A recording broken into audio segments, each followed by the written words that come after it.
Di daerah Ciwidey. Ciwidey, oh Kabupaten Bandung ya Kang ya? Iya, suara saya kedengaran? Kedengaran Kang, mantap Kang. Suara saya moga-moga jelas ya Kang? Jelas, jelas. Jelas, baik. Sebelum kita mulai, izin kita kenalan dulu Kang. Salam kenal, nama saya Dani Akhyar. Saya mewakili dari Smart Friend Community Kang. Jadi komunitas Smart Friend adalah komunitas pelanggan Smart Friend, perusahaan telekomunikasi ya, yang kita ada di seluruh Indonesia. Saat ini Smart Friend Community atau komunitas Smart Friend sudah ada di 100 kota di seluruh Indonesia Kang. Termasuk di Jawa Barat banyak Kang, anggota komunitas Smart Friend. Ada di 15 kota Kang, kita sudah ada Kang. Belum semua kota memang di Jawa Barat. Siap. Baik. Hatur nuhun Kang, sudah bersedia sore hari ini untuk kita bisa sharing-sharing ya Kang Emil di tengah kesibukannya. Kang, by the way ini Kang yang biasanya weekend Kang Emil jalan-jalan naik motor ya, kayak Royal ya. Iya Kang. Iya, soalnya kalau dulu waktu wali kota, dulu sukanya kan naik sepeda karena jaraknya dekat lah ya. Tapi kalau udah provinsi, ya belusukannya pilihannya dua, naik mobil atau naik motor. Tapi kalau naik mobil itu agak kurang fleksibel karena nggak bisa berhenti ngedadak, nggak bisa langsung belok-belok kan. Kalau naik motor itu kayak tukang ojek lah ya, jadi bisa kayak tadi tiba-tiba masuk ke kebun, masuk ke kampung kan begitu kan. Nanti di kampung, kayak tadi saya lagi naik motor ketemu desa yang punya SD di bukit paling indah di Ciwidey. Ternyata saya cek kosong karena nggak boleh tatap muka kan, padahal zonanya hijau. Terus kita wawancara, saya kasih bantuan dan lain-lain. Jadi kadang-kadang masalah-masalah di lapangan itu ketahuannya ya kalau kita datang langsung. Makanya kalau jadi pemimpin jangan semua percaya laporan bawahan, selalu harus punya mata telinga langsung. Makanya saya punya media sosial, karena media sosial itu dipakai untuk merekam. Kan warga ini curhat ya, kalau di media sosial. Kan ribuan, nggak bisa semua saya balas, tapi sebenarnya mayoritas saya baca, kemudian saya screenshot, kemudian saya kirim, ini jalan bolong, tolong, ini ada anak kekurangan biaya, ini ada sebagainya. Itu sering sekali, itu rutinitas tiap hari. Nah itu yang saya sebut belusukan virtual. Kalau belusukan fisikal, ya tadi karena jarak jauh, saya naik motor, istirahat di warung, ngobrol sama warga, ngasih bantuan dan sebagainya. Nah dua cara memahami curhatan warga itu adalah keseharian saya sebagai gubernur, dan memang kendaraan motor paling pas ya untuk menjelajahi, ada jalan aspal mulus, ada jalan berbukit, lain-lain. Itu memang hobi Kang naik motor kan dari sejak muda dulu? Dari SMP, SMA, SMA lah ya. Saya punya motor yang saking dipakainya oleh kakak saya, adik saya, itu motor itu udah rusak semua jenis onderdilnya, itu pernah rusak. Dari jok copot, rantai copot, busi habis, lampunya ngaplek, ban bocor, pokoknya sampai akhirnya si motor itu zaman saya sarjana dijual ibu saya ke tukang tahu. Jadi si motor legendaris yang mengiringi keluarga kami bersekolah itu sekarang nasibnya ada di tukang tahu. Baik, ala-ala Dilan ya Kang kalau zaman sekolah. Jadi ingat ya. Oke, Kang Emil, ini kan hari Sabtu ya, weekend. Biasanya kalau hari Sabtu, selain Kang Emil motoran begitu ya, ke mana-mana untuk ngecek tadi ya, kondisi warga Jawa Barat, itu apa sih Kang hobi yang biasa Kang Emil ini tekuni gitu? Sejak COVID ini saya badminton tiap hari ya, karena saya harus menjaga kebugaran. Ya, biasanya badmintonnya malam, kemudian 2 hari sekali saya berenang, sepedahan, dan kalau weekend karena jarak jauh saya motoran. Kemudian Eh, saya kalau ngecek medsos itu kalau lagi jeda antar agenda ya. Dan sekarang juga ada media sosial Clubhouse ya, sehingga bisa diskusi lebih mendalam tanpa ada batas, secara egaliter, memudahkan kita memahami. Karena kadang-kadang termasuk follower saya ini memahaminya kan sepotong-sepotong dari media sosial ya. Padahal tidak semuanya bisa tertampilkan secara utuh. Betul Kang.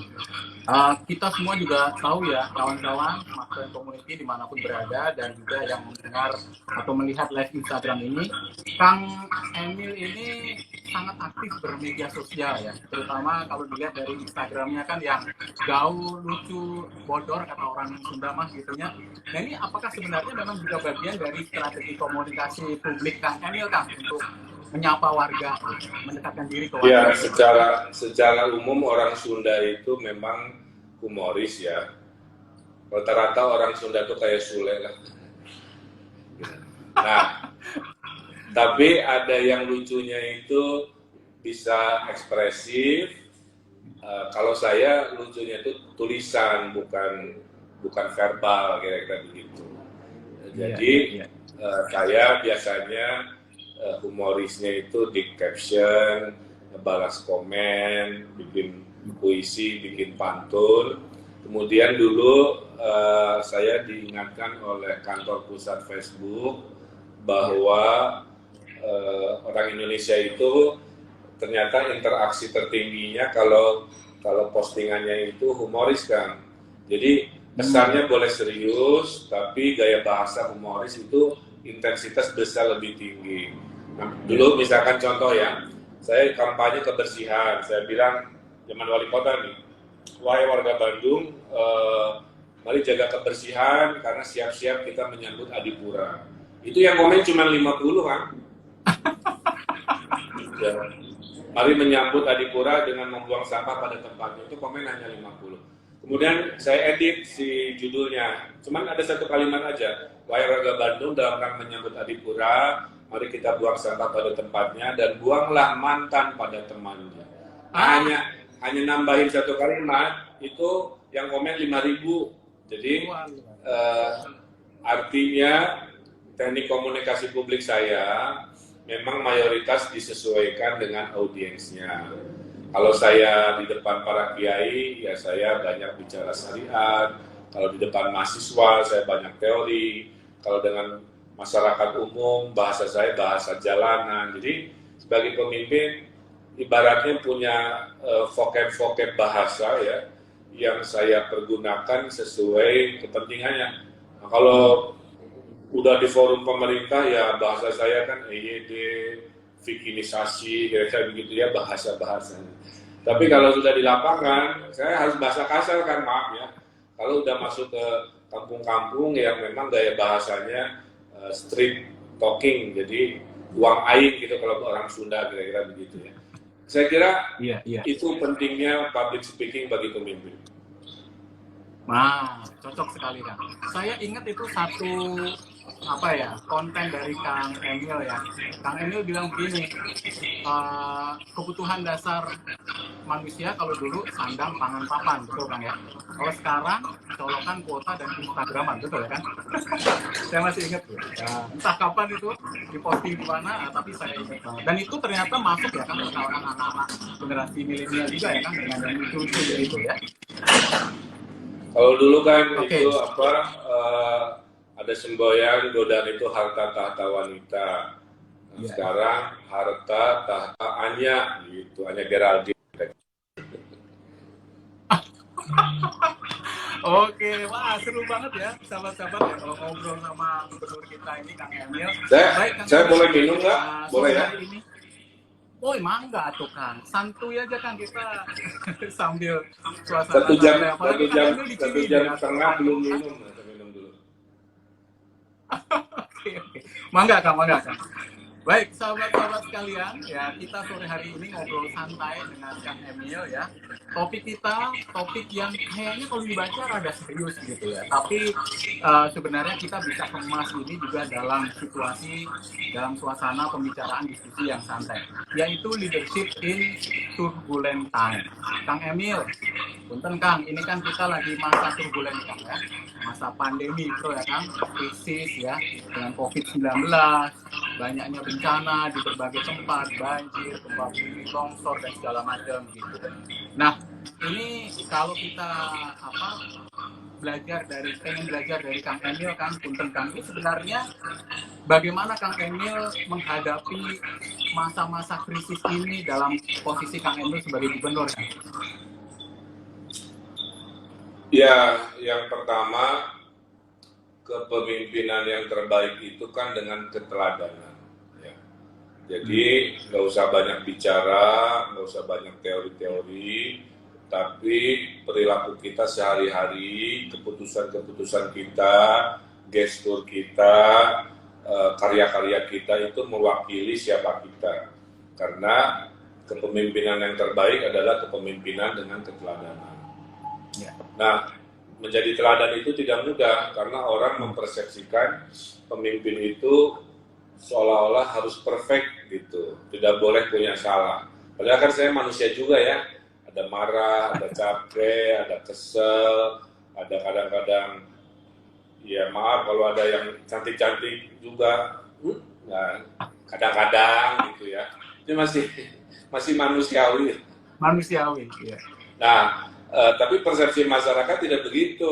Persepsi masyarakat, pemimpin itu harus tidak boleh salah, tidak boleh patah, tidak boleh lelah, tidak boleh baper, tidak boleh segala rupa, harus terlihat ya mirip kayak robot lah kira-kira begitu ya. Nah, saya dalam perjalanan menjadi wali kota gubernur mencoba memanusiawikan persepsi itu. Makanya postingan saya kan nggak postingan kedinasan semua ya, nggak tentang kerja, tapi tentang hubungan saya dengan Ibu Cinta. Gini-gini saya udah menikah 25 tahun kan, sementara kita lihat di online orang baru setahun cerai, baru 2 tahun cerai, baru 3 tahun cerai. Wah, segala rupa. Saya sama Ibu Atalia, alhamdulillah Allah berkahi, itu 25 tahun. Nah itu saya posting juga untuk menunjukkan ya kami begini, saya punya anak 3, saya posting juga hobi saya posting karena saya arsitek, saya nggak mau kehilangan jati diri saya sebagai orang visual, makanya saya suka. Nah, poin saya adalah yang penting kerjanya sesuai dengan apa yang kita sumpahkan kan begitu. Ya. Jadi jangan kita ini selalu dibanding-bandingkan, maaf ya, pemimpin Jawa Barat dibandingkan dengan pemimpin Jakarta, nggak ada masalah, tapi saya sampaikan nobody perfect. Kalau mau dicari jeleknya, saya pasti ada jeleknya, tapi kalau mencari baiknya, insya Allah juga pasti ada baiknya. Semua pemimpin juga sama. Oleh karena itu, kita harus saling memahami bahwa menjadi pemimpin itu sebuah takdir yang memang harus saya lalui dengan sebaik-baiknya. Nah, kalau jadi pemimpin kan, itu pasti diomongin orang, apapun yang kita kerjakan. Kerja bagus diomongin, kerja jelek apalagi ya, kira-kira begitu. Jadi jangan baper jadi pemimpin, saya coba terima aja ada kritikan, terima aja ada hater. Bedanya saya rajin menjawab, kira-kira begitu. Jadi ada juga yang tidak menjawab, tapi saya kadang-kadang saya stigmat aja orang-orang yang mengkritik tanpa data kan gitu. Nah, itulah pemimpin di era sekarang. Makanya saya lihat kemarin kan saya posting contohnya warga net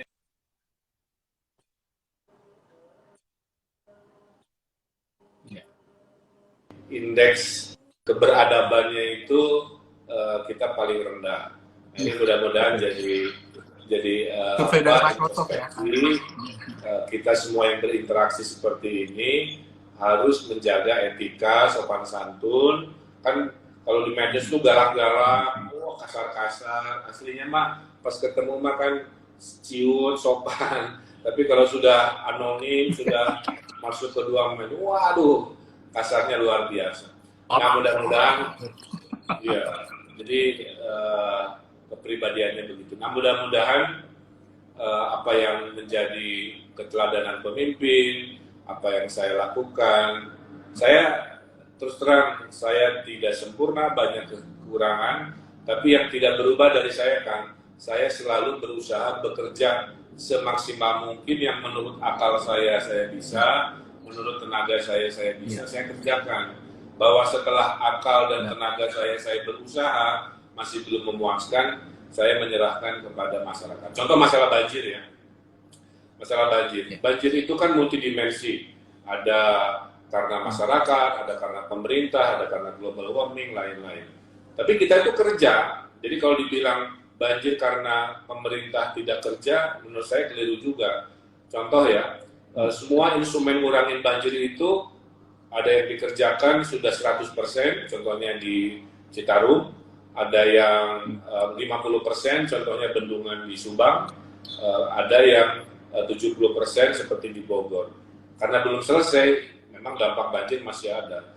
Tapi kalau dibilang kita nggak ngerjain apa-apa, nah itu saya kira nggak betul. Makanya saya sampaikan bahwa dalam kedaruratan kita tolong, kita bantu, tapi jangka panjangnya kita tuh lagi mengerjakan juga, cuman si masakannya, barangnya memang belum 100%. Nah, proses komunikasi itu penting untuk menunjukkan bahwa kita tuh ikhtiar.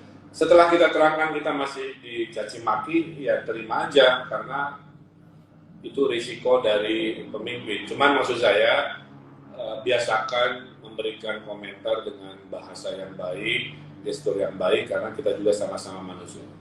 Baik. Komunikasi itu kuncinya kan ya, selalu merespon dengan baik walaupun dijulitin, dinyinyirin ya kan ya.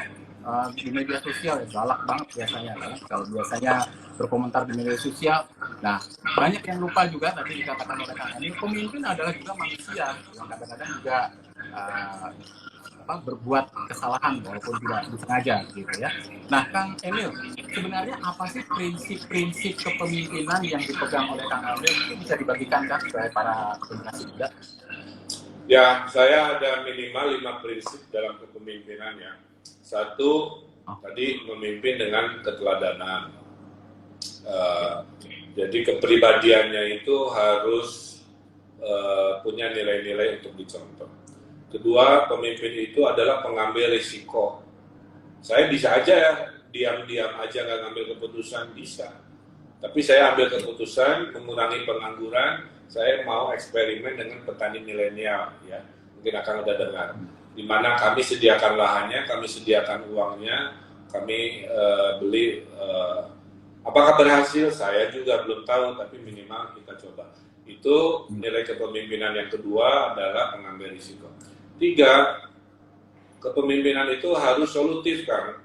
Jadi orang berharap saya ngambil keputusan ini pakai PCR apa pakai misalkan ya pakai rapid test, pakai PCR. Ini harus PPKM apa tidak. Nah itu kan harus ada solusi-solusi yang konkret dalam mengambil keputusan. Jadi itu adalah harian. Yang berikutnya adalah kita harus punya visi, jangan bicara tentang hari ini, hari esok, kita mendesain masa depan untuk 5 tahun ke depan, 10 tahun ke depan. Jadi visioner itu penting, keteladanan tadi, kemudian visioner, mengambil risiko, solutif. Kemudian nilai berikutnya adalah keikhlasan. Jadi jangan berharap kita bekerja ini untuk pujian-pujian orang, itu mah bonus aja, nggak dipuji juga. Kita bekerja karena kebutuhan. Saya selama hidup saya menjadi pemimpin, mungkin sudah ada 600-an penghargaan lah ya, termasuk minggu ini ada tambah 2. Tapi bagi saya itu bukan tujuan, gitu, bahwa saya diberi apresiasi berupa award ini, award itu menunjukkan ada pihak yang melihat adanya perubahan kan. Dari sebelumnya semrawut jadi rapi, lambat jadi cepat, gelap jadi terang. Tapi bukan tujuan. Nah, jadi keikhlasan. Makanya kalau ditanya Pak Gub, apa bayaran terhadap kepemimpinan? Ya saya bayarannya itu melihat perubahan. dulunya nggak ada, sekarang ada. Dulunya nggak ada petani milenial, insya Allah ada ribuan jadi petani milenial. Itu contoh lah ya. Dulunya desa mandiri atau desa bintang 5, desa berkualitas hanya 30, 2 tahun lalu sekarang sudah 300. Melihat perubahan adalah bayaran buat saya. Nah kira-kira itu Kang nilai-nilainya. Ya. Tapi terakhir dari sisi nilai kepemimpinan, apapun yang kita lakukan jangan lupa kita ini makhluk beragama, selalu berdoa, minta Allah memudahkan urusan kita, ya, meminta Allah menjauhkan kita dari mara bahaya dan meminta kita dijauhi dari kejahatan manusia. Oke, baik. Kang, saya kalau simpulkan tadi ya, 5 prinsip kepemimpinan Kang Emil itu adalah pertama keteladanan. Itu jadi karakter atau attitude pemimpin yang utama ya Kang ya. Kemudian yang kedua mengambil resiko, yang ketiga visioner, yang keempat solutif, dan yang kelima adalah jangan lupa doa, gitu ya. Yang kelima ikhlas. Ikhlas ya. Nah, oke, baik. Yang kelima ikhlas. Oke. Semuanya dibungkus Supaya oleh sahabat-sahabat yang semuanya dilindungi oleh doa kita kepada Tuhan. Doa kepada Tuhan ya, berkah dari Tuhan yang Maha Esa. Baik, Kang, ini saya tertarik dengan yang nomor 2, mengambil risiko. Kadang-kadang di saat krisis, di dalam turbulent time seperti sekarang ini, banyak kejadian bencana dan segala macam, pemimpin, apalagi pemimpin daerah seperti Kang Emil kan banyak dihadapkan pada dilema-dilema ya Kang, mengambil keputusan yang ini salah, nanti mengambil keputusan ini bagaimana dan seterusnya. Jadi kadang-kadang serba salah dan sebagainya. Seperti misalnya mendahulukan kesehatan atau ekonomi. Nah, bagaimana Kang Emil punya patokan kalau mengambil keputusan di saat-saat sulit yang dilematis begitu Kang? Kuncinya mendengar kan. Kuncinya adalah gini, ya. Pemimpin itu, seburuk-buruknya pemimpin adalah pemimpin yang tidak mau mengambil keputusan. Ya. Jadi pemimpin itu harus mengambil keputusan, bahwa keputusannya baik, maslahat, alhamdulillah. Kalau ternyata keputusannya salah, dengan kesadarannya dia perbaiki, tapi dia sudah berani mengambil keputusan. Nah, seburuk-buruknya pemimpin itu adalah yang nggak mau ngambil keputusan. Pak, ini kiri kanan, lampu ada di perempatan jalan, apa lurus, apa kiri, apa kanan. Kalau nggak mau ngambil keputusan, keburu kiamat kan. Ya udah, Bismillah kiri, kira-kira gitu ya. Ternyata berhasil, tercapai cita-cita, sampai tujuan, alhamdulillah. Ternyata salah, masuk jurang. Ya sudah, kita balik lagi mencari ikhtiar-ikhtiar. Nah, jadi kuncinya itu. Tapi dalam mengambil keputusan, jangan sok pintar, karena pemimpin itu tidak semuanya sempurna, makanya butuh penasehat. Makanya di belakang saya ini ada tim penasehat-penasehat, jumlahnya puluhan orang, ada ahli ekonomi, ahli agama, ada ahli intelijen segala rupa. Pada saat saya ada keraguan, pada saat saya bertanya kepada orang-orang ahli, yang kadang-kadang pendapatnya nggak sama, kira-kira begitu.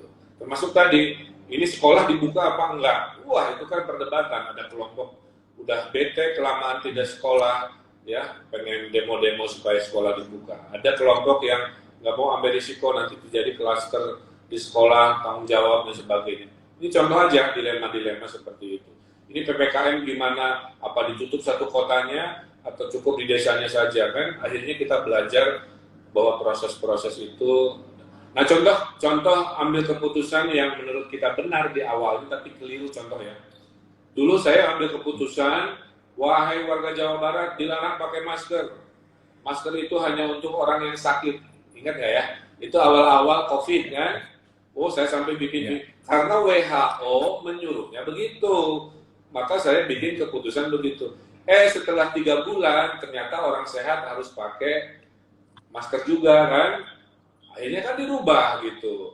Terus dulu boleh pakai masker kain, saya ambil keputusan.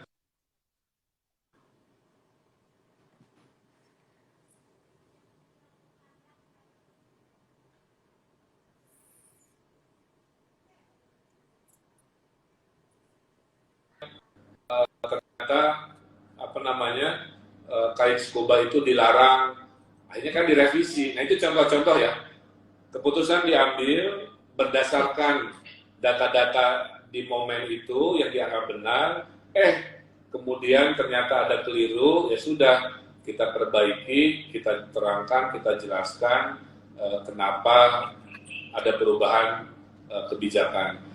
Nah itu kira-kira kan, jadi cara saya ngambil keputusan, ngambil risiko adalah meyakinkan lahir batin melalui masukan-masukan ilmu saya, etika setelah itu putuskan, bismillah, tadi kadang-kadang berhasil, kadang-kadang enggak, tapi kita harus bertanggung jawab karena sebaik-baiknya pemimpin adalah yang berani ngambil keputusan. Baik, nah ini kalimat yang bagus sekali. Sebaik-baiknya pemimpin adalah berani mengambil keputusan. Ya, pemimpin yang jelek yang tidak berani mengambil keputusan. Baik, wah keren banget Kang. Ini satu quote of the day kita nanti ya. Baik Kang, kalau keputusan apapun tadi ya ada perubahan. Sorry ini panas, jadi saya sambil gini. Ayah, gerah. Motornya cuacanya panas. Ya. Nggak ada AC. Cuaca panas ya Kang. Oh lagi nggak hujan Kang di situ Kang ya? Ya, gimana lanjutkan? Ya, ya. Lagi nggak hujan ya di sana kan? Di Ciwidey lagi nggak hujan? Terang. Ya. Oh terang, alhamdulillah. Ini di sini sama Kang. Oke, kita lanjut ya Kang. Ya jadi dalam masa krisis dengan keputusan-keputusan tadi kan harus dikomunikasikan. Ya. Namanya komunikasi krisis ya Kang. Ya.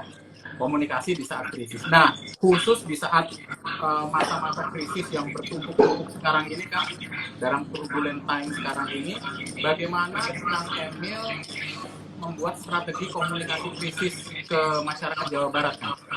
Apakah semua ditumpukan di medsosnya Kang Emil begitu, ataukah juga bagaimana tuh? Mungkin punya strategi-strategi supaya semua informasi bisa disampaikan secara cepat dan efektif ke masyarakat, terutama terkait krisis pandemi COVID ini. Ya, kuncinya adalah satu, berbicara dengan bahasa yang mudah dimengerti. Kedua, gunakan semua channel-channel ya. Makanya saya bikin postingan ada, saya bikin video ada, saya ngiklan di koran ada, dan seterusnya. Mayoritas kalau pemimpin yang menerangkan itu warga lebih percaya ketimbang kalau diwakilkan kan. Oleh karena itu kebetulan karena saya punya medsos sendiri, maka saya sering manfaatkan untuk mengkomunikasikan. Saya sukanya kan mind mapping. Jadi mind mapping itu cara mengurai analisa masalah sehingga bisa keluar solusi-solusi yang multidimensi, karena di otak saya itu bercabang-cabang lah ya, sehingga kalau diterangkan hanya dengan sekalimat dua kalimat itu kurang pas. Nah itu cara saya berkomunikasi. Saya gunakan visual, saya gunakan diagram, saya gunakan garis-garis ya. Waktu nerangin vaksin, saya nulis sendiri, ini vaksin ada berapa, kenapa harus divaksin, vaksinnya ada berapa, kalau halal nanyanya kemana, kalau aman nanyanya kemana, dan sebagainya. Kapan yang divaksin kelompok satu siapa, itu saya terangkan. Dulu saya pernah bikin mind mapping tentang bansos yang rumit kan. Ada bansos dari Pak Jokowi, Presiden, ada bansos dari Kemensos, beda lagi, ada bansos dari Kementerian Tenaga Kerja, ada bansos dari Kementerian Desa, ada bansos dari provinsi, dari kota, dalam waktu bersamaan. Gimana nerangin ke masyarakat bahwa Anda ini geng bansosnya provinsi, yang ini tetangga sebelah adalah daftar penerima bansosnya Presiden. It's very complicated gitu ya. Makanya salah satu ciri pemimpin yang baik menurut saya adalah jika bisa menyederhanakan kompleksitas dalam komunikasi. Kalau udah situasinya ribet, komunikasinya juga ngejelimet, bahasanya susah dimengerti, udah kebayang kan? Nah, salah satu skill yang terus saya coba latih adalah menyederhanakan komunikasi di dalam situasi yang rumit. Makanya salah satunya, selain saya ngomong, saya selalu menggunakan diagram-diagram untuk untuk memudahkan penjelasan. Baik, oke. Jadi membuat mind map, membuat diagram, kadang-kadang Kang Emil juga kan membuat desain ya kan, coretan-coretan, kemudian sketch-sketch dan sebagainya. Nah ini menarik nih karena sebagai gubernur Kang Emil ini kan juga profesinya dulu arsitek dan urban planner ya kan, urban designer ya kalau nggak salah ya. Urban designer ya. Urban designer. Nah ini gimana sih kan ceritanya? Ini kita flashback dulu sebentar nih ya. Dulu kan udah profesi sebagai arsitek, urban designer, punya penghargaan, membuat desain kota-kota, bangunan di seluruh dunia. Kok waktu itu kepikiran tiba-tiba mau jadi kepala daerah itu? Gimana kan gitu ceritanya? Banyak Ya, ya. Saya itu sebenarnya udah tercapai cita-citanya jadi tukang insinyur, lulus dari ITB, sekolah di beasiswa S2 di salah satu sekolah terbaik dunia namanya California Berkeley.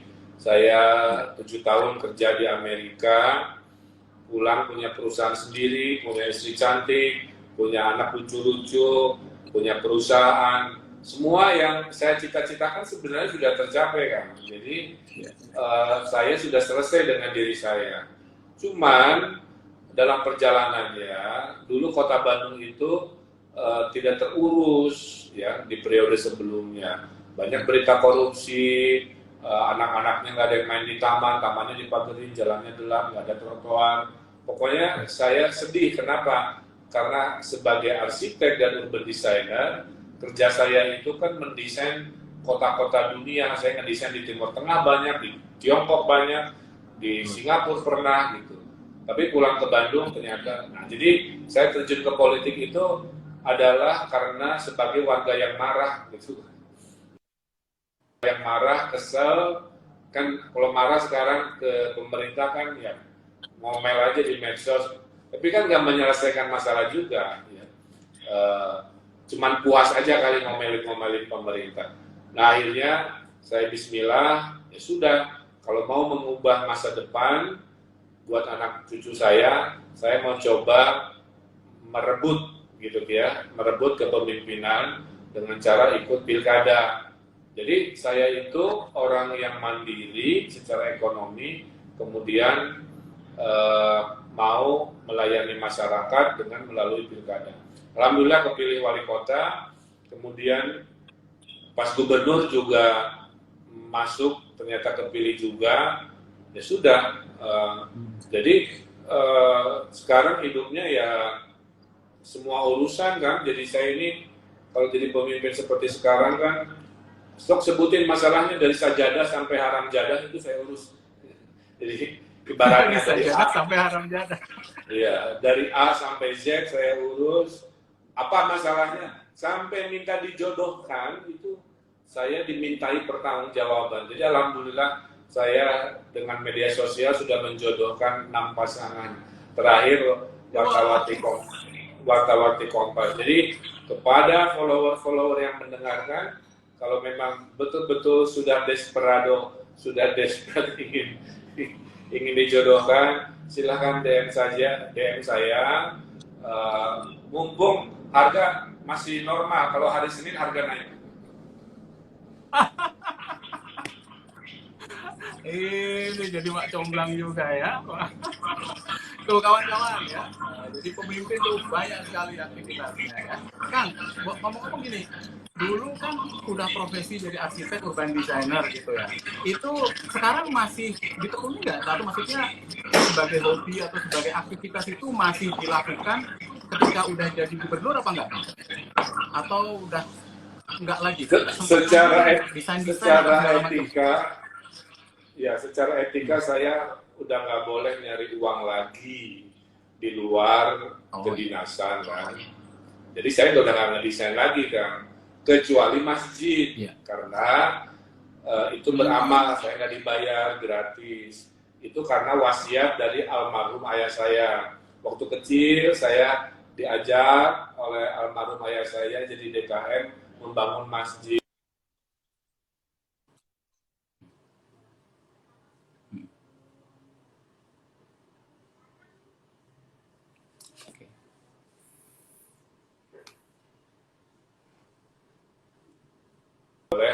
kedinasan sebagai wali kota atau gubernur. Tapi kalau masjid, saya masih mendesain. Dari musola kecil, masjid kecil di Nusa Tenggara Barat buat korban gempa, sampai Masjid Raya Makassar, Sulawesi Selatan yang di pinggir laut. Saya desain Masjid Jawa Barat, kantor saya mendesain yang Masjid Agung Sumatera Barat, masjid yang kemarin viral yang di Serpong ada hijau-hijau itu dan sebagainya. Ya. Itu jadi kalau masjid saya masih desain karena saya sangat menaati perintah wasiat dari almarhum ayah saya. Ya, siap kan. Ya, jadi tidak meninggalkan passion. Ya. Ngomong-ngomong tentang passion, visi, mimpi dari Kang Emil sejak kecil dulu tuh memang pengennya tuh jadi arsitek, desainer begitu, atau jadi pemimpin daerah, jadi bupati atau wali kota, gubernur begitu. Dulu gimana sih Kang punya visi atau mimpi itu dan bagaimana mewujudkannya? Nggak ada. Jadi kalau ditanya, cita-cita saya dulu itu berubahnya hanya 3. Waktu kecil ingin jadi astronot, tapi nggak ada jalurnya jadi astronot. Kedua, pengen jadi ahli komputer. Ketiganya jadi arsitek gitu. Jadi cita-cita jadi wali kota, gubernur, apalagi presiden nggak pernah terlintas. Jadi ini mah belokan takdir, Kang. Saya lagi menjalani takdir begini ya, yang sudah menurut manusia ya, menurut saya. Tiba-tiba Allah belokkan di sini, kan kira-kira begitu. Ya sudah, dijalani aja. Yang penting kuncinya adalah kebermanfaatan hidup saya. Mudah-mudahan keputusan saya, penampilan saya, gestur saya membawa manfaat. Dalam agama Islam, khairun nas anfa'uhum linnas. Manusia yang terbaik adalah yang bermanfaat buat masyarakat. Kalau judulnya arsitek, judulnya ketua RT, wali kota, gubernur, itu yang penting kebermanfaatannya. Bedanya, kalau jadi arsitek mungkin saya bermanfaat untuk satu kelompok, kalau jadi gubernur saya membawa kebermanfaatan untuk 50 juta manusia kan. Kayak COVID ini. COVID ini kan paling rumit Jawa Barat kan. Karena jumlah jiwa yang harus diselamatkannya itu 1/5 Indonesia. 4/5-nya dibagi ke 33 provinsi. 50 jutanya yang segede Korea Selatan itu ada di Jawa Barat.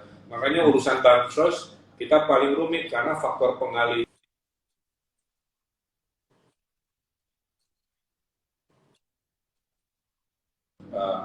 Tapi apapun itu, saya menjalani aja takdir ini.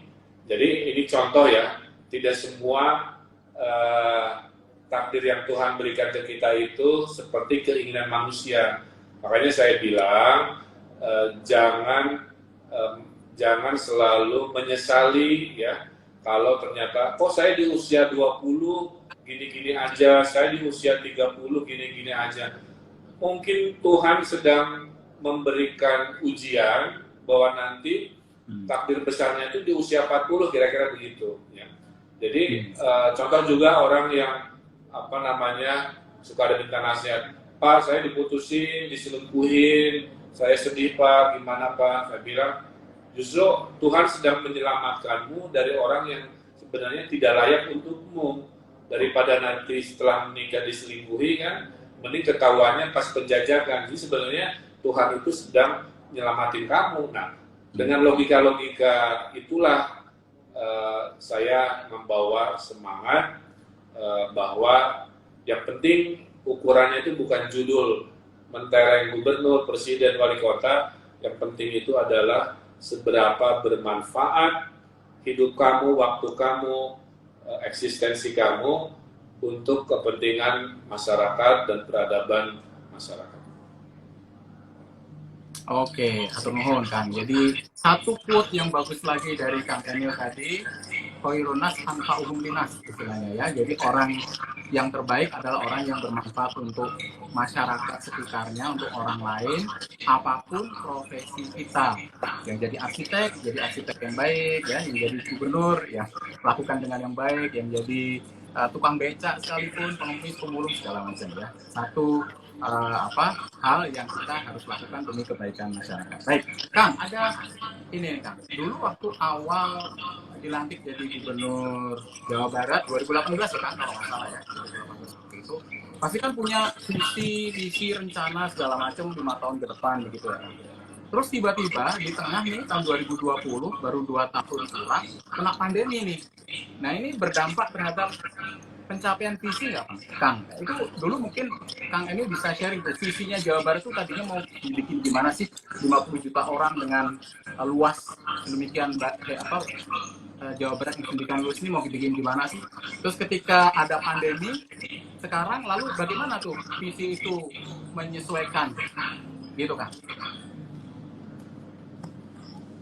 Jadi pemimpin nggak boleh kagetan, ya. Jadi tiap hari, every day is a breaking news day, gitu ya. Jadi satu jangan kagetan, belajar tenang. Makanya kan nggak pernah ngelihat saya terlihat super panik. Rata-rata saya tenang aja. Saya kan nggak pernah eksplosif gitu ya. Saya kalau marah tuh diam kira-kira begitu. Nah, COVID ini mendisrupsi semua kehidupan dari level pribadi, keluarga, sampai pemerintah. Pak, saya kehilangan pendapatan juta-juta rupiah. Saya sangat prihatin, saya bilang. Karena sebagai pemerintah juga saya hilang. Bedanya saya hilangnya 5 triliun. Yang tadinya 5 triliun buat segala rupa, terpaksa proyek ditutup, ini ditutup. Jadi tadinya arah pembangunan ke sini, sekarang kita belok dulu sedikit, gitu kan? Perbaikan nanti insya Allah kita balik lagi menuju yang kita harapkan. Nah, saya membiasakan diri, kita bereskan permasalahan yang ada di depan mata. Karena di depan mata ini masalahnya adalah COVID, maka kita bereskan dulu COVID sebelum lain-lain. Sehingga semua anggaran sekarang visi misinya nggak macam-macam. Beresin COVID, pemulihan ekonomi itu aja. Bahwa nanti janji-janjinya tidak terpenuhi, ya saya terima karena visi misinya kan didisrupsi oleh sesuatu di luar jangkauan kita. Beda kalau visi misi itu kan tidak tercapainya karena kitanya malas gitu ya, kitanya nggak mau kerja, kitanya nggak solutif. Ini kan semua pihak. Nah, oleh karena justru oleh COVID ini semua pemimpin itu diuji kepemimpinannya kan. Makanya ada pemimpin yang berhasil, ada yang patah, ada yang marah, ada yang stres, ada yang enggak. Nah, jadi kesimpulannya saya menjalani disrupsi ini dengan tetap semangat, makanya vaksinasi ini harus kita sukseskan.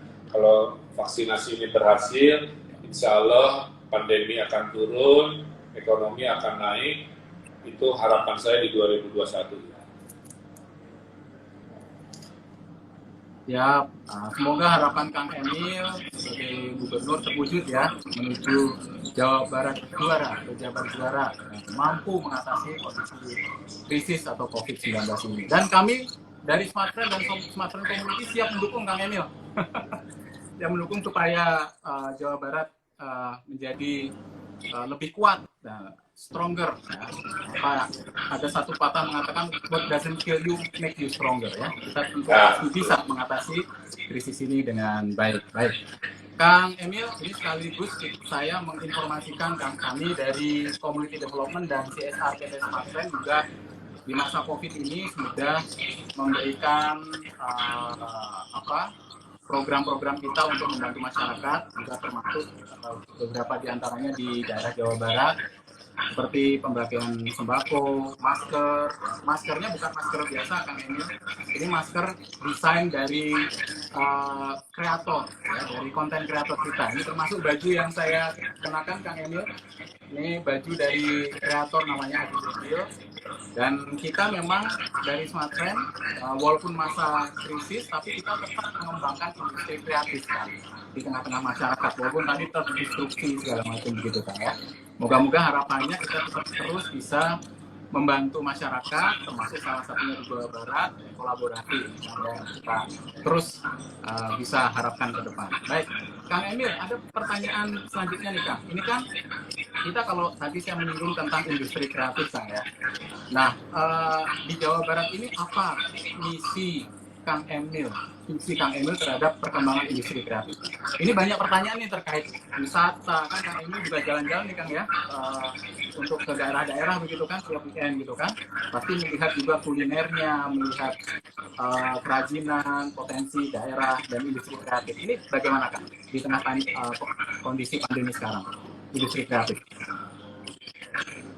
Ya, jadi kreativitas itu kan memberi nilai tambah ya. Memberi nilai tambah itu berbasis gagasan.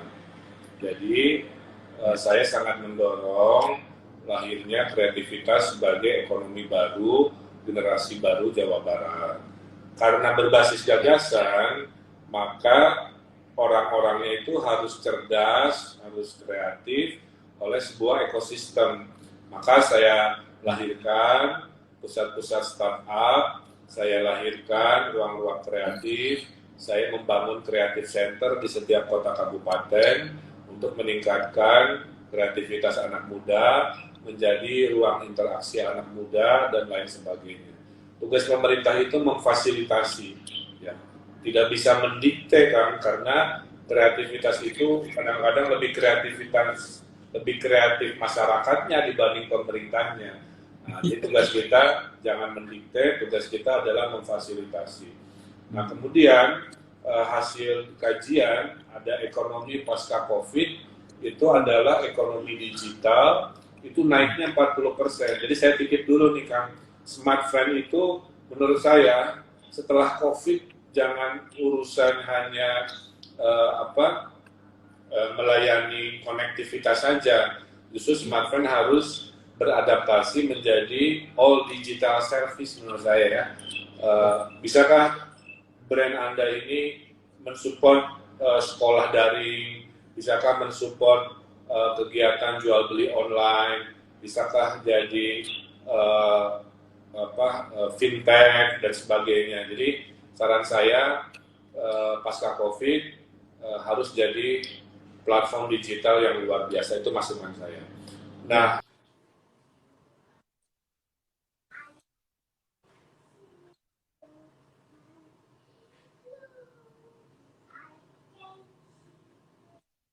anak-anak Jawa Barat yang luar biasa ya. Saya mendukung. Jadi sekarang kan, saya lagi mendesain sepatu. Nanti saya rilis. Itu menolong UKM supaya nanti ada edisi Ridwan Kamil, collaboration with Ridwan Kamil. Sepatunya keren. Tunggu tanggal mainnya. Saya mendesain jaket. Saya mendesain motor. Saya mendesain bungkus makanan. Saya mendesain segala rupa. Jadi saya tuh kalau dukung UKM kreatif tuh nggak bilang begini, belilah produk Indonesia, saya nggak begitu ya. Karena saya punya background desain, saya bilang kalau mau di-endorse oleh Ridwan Kamil, sayanya harus ikut mendesain gitu. Bisnis Anda apa? Oh, saya custom motor. Ya udah, saya ikut custom dulu, nanti sampai saya promosikan gitu. Nah, kemarin contoh ya, saya ngasih hadiah istri saya motor kan, custom. Gara-gara saya posting bahwa ini hadiah buat pernikahan saya, itu si bengkelnya sekarang kebanjiran puluhan order pengen bikin motor custom, kira-kira begitu. Nah, itu cara saya kan. Jadi saya pemimpin yang backgroundnya kreativitas. Jadi kalau ditanya gimana endorse-nya, ya libatkan saya secara aktif, bukan hanya cuap-cuap atau ini. Jadi tapi kan ada kurasinya ya. Jadi kepada netizen yang produknya mau saya endorse, ya harus melibatkan saya secara aktif supaya saya juga punya sense of belonging dan mengupgrade kualitas dari. Nah, nanti mungkin 2 bulan lagi tunggu beritanya, industri kreatif Sepulau Jawa ini ada karya-karya saya dari jaket kulit, dari fashion, dari kuliner, dari macam-macam. sebagai dukungan pemimpin kepada masyarakat.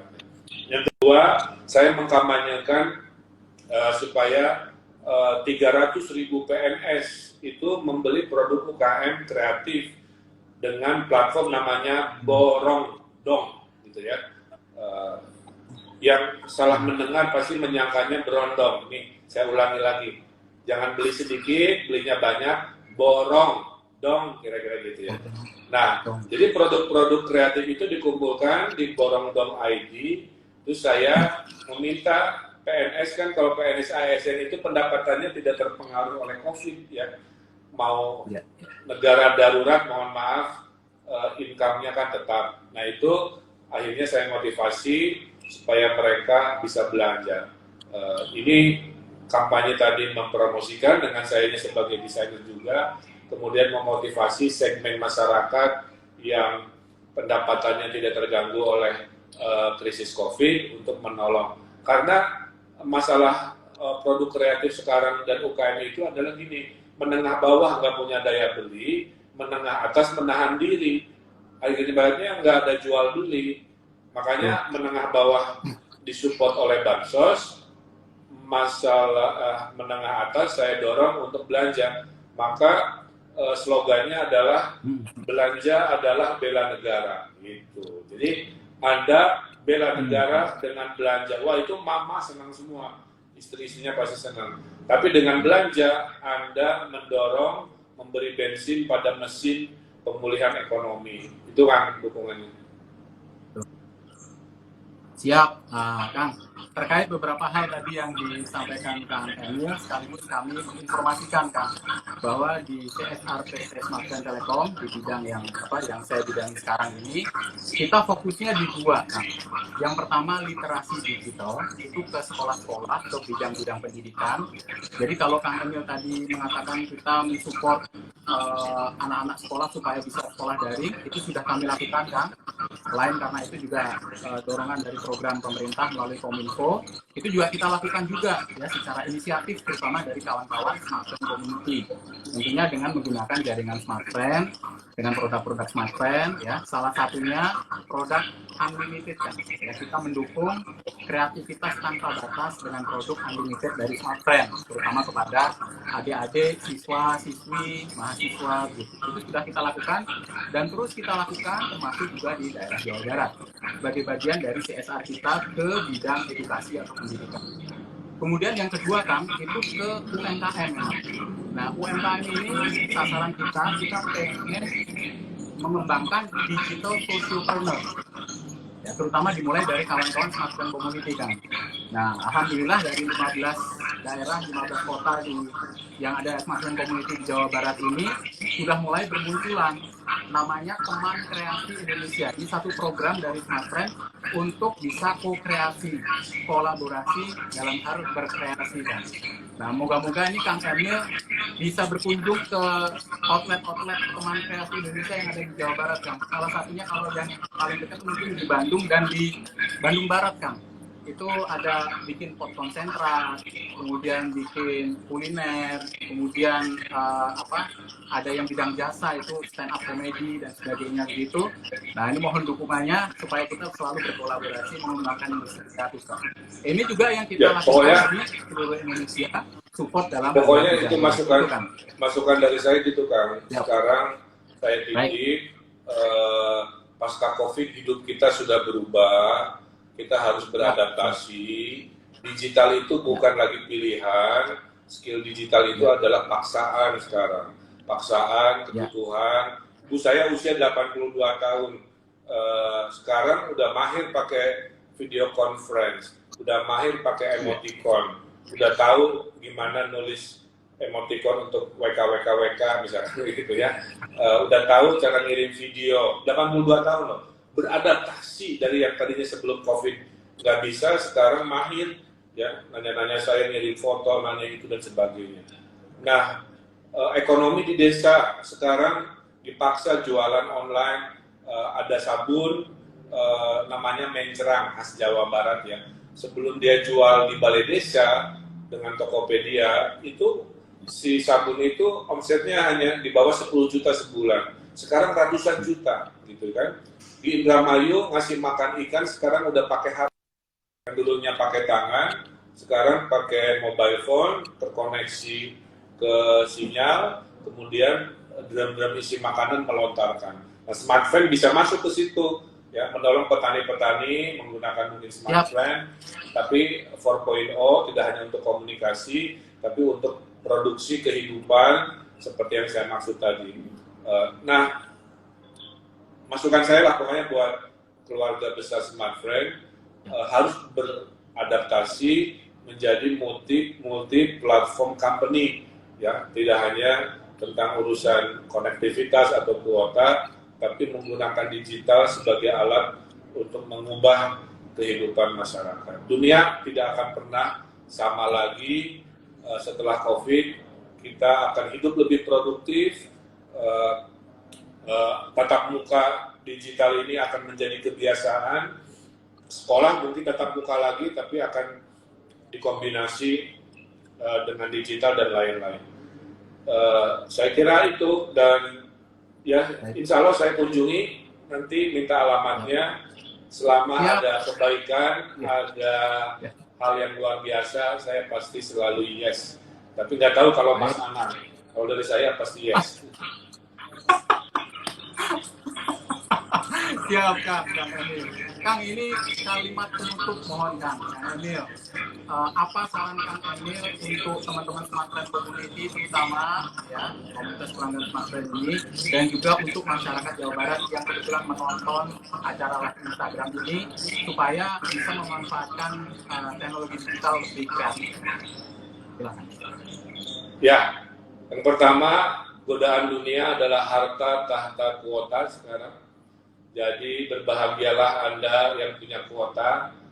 Hidup itu diukur dari kebermanfaatan, makanya kuotanya diatur. Mana yang hiburan sekian persen, mana yang produktif sekian persen. Jangan habiskan kuotanya untuk hal-hal yang mudorot, hal-hal yang mubazir, dari pagi sampai maghrib, hanya hahaha, hanya ketawa ketiwi tanpa ada perubahan dikalikan setiap hari. Gunakan digital teknologi untuk perubahan. Dimulai dari diri sendiri, bagaimana menggunakan digital untuk mencari pekerjaan, untuk meningkatkan produktivitas, untuk menolong sesama, ada crowdfunding kalau menolong sesama, ada macam-macam ya. Kemudian Indonesia itu penduduknya mayoritas anak-anak muda. Nah, anak-anak muda harus kuasai digital sebagai tadi skill wajib, bukan lagi pilihan. Kuasai juga bahasa asing, minimal bahasa Inggris ya, dan bahasa-bahasa lainnya, karena 25 tahun lagi kalau anak-anak milenial ini, generasi Z ini kompetitif dan produktif, kita bisa menjadi bangsa yang ekonominya terbesar di dunia, nomor 2 atau nomor 3 di tahun 2045. Tapi kalau kita terlalu nyaman menjadi generasi rebahan, terlalu nyaman menjadi generasi yang menganggap tidak sopan, ngebuli-buli, di medsos itu ada hal yang biasa, makanya ranking kesopanan kita ini terburuk di Asia Tenggara, tidak punya akhlak, ya, karena akhlak itu lebih tinggi dari ilmu dalam agama Islam. Mendingan kita punya orang yang banyak berakhlak dibanding banyak berilmu. Ya.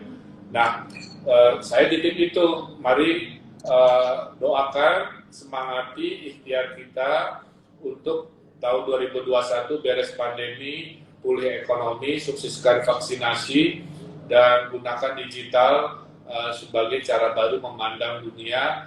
Kita gunakan tadi termasuk brand Smart Friend apapun untuk membawa hidup yang lebih bermanfaat dan lebih baik. Terima kasih, hatur nuhun Kang. Hatur nuhun Kang Ridwan Kamil, Gubernur Jawa Barat, atas waktunya. Terima kasih teman-teman semua yang sudah menonton hari ini. Ingat ya, go digital setelah pandemi kita siap ya. Kita akan lebih maju lagi, kita lebih produktif lagi, lebih kreatif lagi, dan tentunya kawan-kawan silahkan gunakan Smart Friend untuk kreativitas tanpa batas teman-teman. dan juga masuk ke My Smart Friend ya, aplikasi My Smart Friend. Di sana ada program rezeki wow yang baru diluncurkan minggu lalu yang teman-teman bisa ikuti dan banyak hadiahnya. Sekali lagi Kang Emil, terima kasih atas waktunya dan salam untuk keluarga, sehat-sehat selalu Kang Emil dalam Tadi ada satu aspirasi dari yang nonton.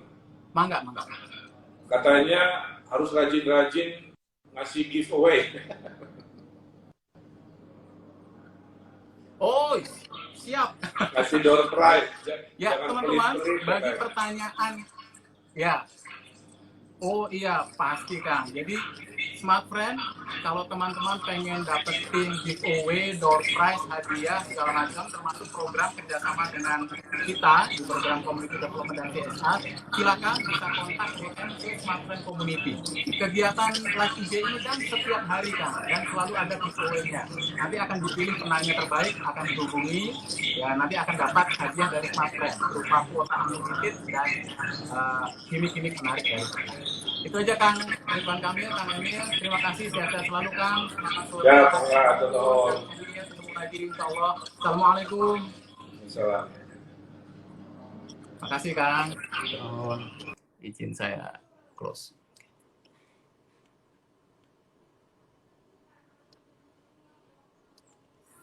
Baik, terima kasih kawan-kawan semua yang sudah menyimak kegiatan kita pada sore hari ini bersama Kang Emil, Gubernur Jawa Barat. Sekali lagi follow @smartfriend community ya. Jangan lupa untuk mengikuti kegiatan-kegiatan kita yang seru-seru berikutnya ya. Baik, sampai jumpa lagi di kelas live Instagram Smartfriend Community yang akan datang. Terima kasih kawan-kawan. Sampai ketemu, sampai jumpa. Terima kasih.